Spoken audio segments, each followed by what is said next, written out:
আমের সিজনে মিষ্টি আমের আচার নিয়ে চলে আসলাম। আসসালামু আলাইকুম, কেমন আছেন সবাই? আশা করি সবাই ভালো আছেন। আলহামদুলিল্লাহ আমিও ভালো আছি। নতুন আরেকটা ভিডিওতে আপনাদেরকে স্বাগত। আজকে আমি মিষ্টি আমের আচার দেব। একেবারে কম মশলা কম তেল দিয়ে এই আচারটা খুব সহজে কিন্তু বানিয়ে ফেলতে পারবেন। আর খেতেও কিন্তু ভীষণ ভীষণ মজা। দেখেই কিন্তু লোভ লাগতেছে প্রথমেই।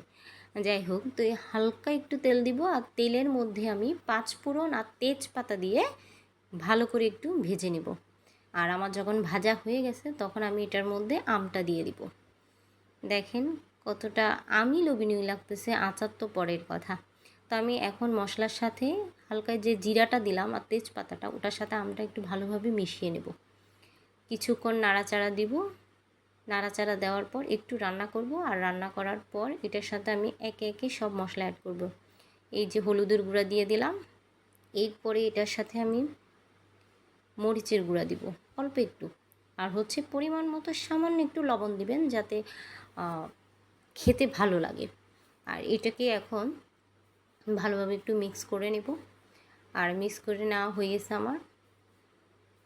মিক্স করে নেওয়ার পরে এটাতে আমি একটু বেশি করে চিনি দিব, কারণ এটা মিষ্টি আচার তো, যার কারণ হচ্ছে একটু বেশি পরিমাণে চিনি দিতে হবে, যেন আমটা যে টক, ওই টকটা যেন কেটে যায় এবং আচারটা যেন মিষ্টি হয়।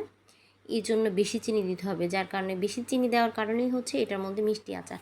আর এটা আপনি ভালোভাবে সংরক্ষণও করে রাখতে পারবেন। আর আমের সিজন, আচার যদি না দেওয়া হয় তাহলে তো কথাই নেই। এই জন্য একটা মিষ্টি আচারের রেসিপি নিয়ে চলে আসলাম। দেখেন কতটা সুন্দর একটা লোভনীয় কালার আসছে, দেখেই তো এখনই খেতে মন চাচ্ছে, কিন্তু আচারটা এখনও হয় নাই। আরও অনেকক্ষণ রান্না করতে হবে, আরও অনেক প্রসেসিং কিন্তু এখনও বাকি আছে। ঠিক আছে, চিনি দেওয়ার পর চিনির পানিটা শুকাই ফেলতে হবে। আচারের মধ্যে কিন্তু পানি রাখা যাবে না, আচারের শত্রুটাই হচ্ছে পানি। আপনি একইবারে পানি শুকাই ফেলবেন, এটা আঠালো আঠালো একটা ভাব চলে আসবে।